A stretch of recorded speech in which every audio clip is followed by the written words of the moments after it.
Magandang umaga po sa ating lahat. Update po muna tayo dito sa ating panibagong bagyong si Henry mula sa nilabas nating Tropical Cyclone Bulletin kaninang 5 a.m.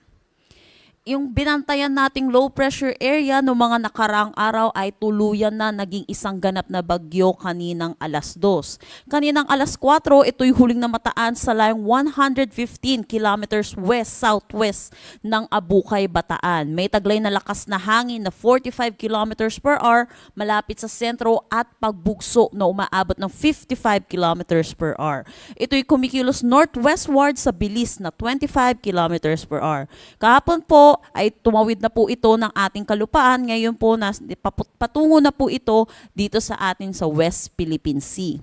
Samantala, dahil dito sa bagyo, may hinihila po siyang southwest monsoon na nakakaapekto dito sa may western section ng Southern Luzon, Visayas at Mindanao kung saan magdadala ito ng mga kalat-kalat na pag-ulan ngayong araw.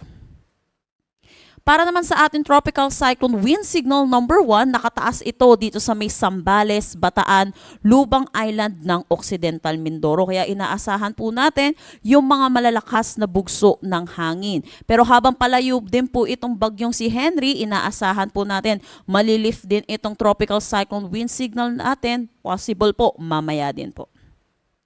Para naman sa track na itong bagyong si Henry, may kita natin na ito'y patungo na ng West Philippine Sea at lalabas din ng ating Philippine Area of Responsibility bukas ng umaga kung saan ito'y mag-i-intensify into a tropical storm category. Habang ito po ay dito po sa may West Philippine Sea, doon po tutungo itong southwest monsoon natin. Kaya sa mga susunod na araw, posible yung malaking bahagi ng ating bansa ay makaranas ng maaliwalas na panahon pero may mataas na tsansa pa rin ng mga localized thunderstorm lalo na po sa hapon at sa gabi.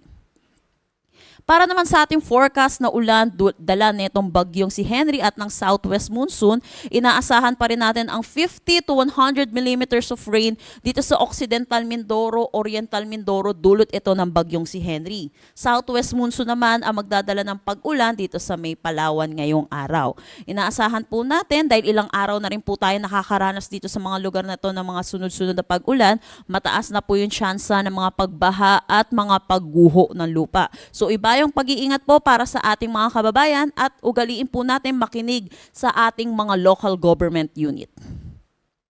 Para naman sa hangin, dala po ng ito pong si Henry at yung southwest monsoon, inaasahan po natin may malalakas tayong bugso ng hangin ngayong araw dito sa may Batanes, Cagayan, Ilocos Norte, Pangasinan, Tarlac, Pampanga, Bulacan, Metro Manila, Calabarzon, Occidental Mindoro at Palawan. Bukas, ito po yung habang palayo po itong bagyong si Henry, itong southwest monsoon ay magdadala rin po ng malalakas na bugso ng hangin dito sa Batanes, Cagayan, Pangasinan, Zambales, Bataan at Palawan. By Friday, nababawasan na po yung epekto, kaya dito na lamang ito sa may Pangasinan, Zambales at Palawan. Wala naman tayong nakataas na anumang gale warning sa anumang seaboards ng ating bansa, pero iba yung pag-iingat pa rin po kung saan po dadaan itong bagyo po natin at lalo na po kapag meron po tayong mga localized thunderstorm lalo na sa hapon at sa gabi. At yan po muna ang latest update natin dito sa bagyong si Henry. Next update natin ay mamayang 11 a.m. Para sa karagdagang impormasyon, bisitahin ang aming mga social media pages at ang aming website pag-asa.dost.gov.ph. At yan po muna ang latest dito sa Pag-asa Weather Forecasting Center. Chanel Dominguez po, magandang umaga.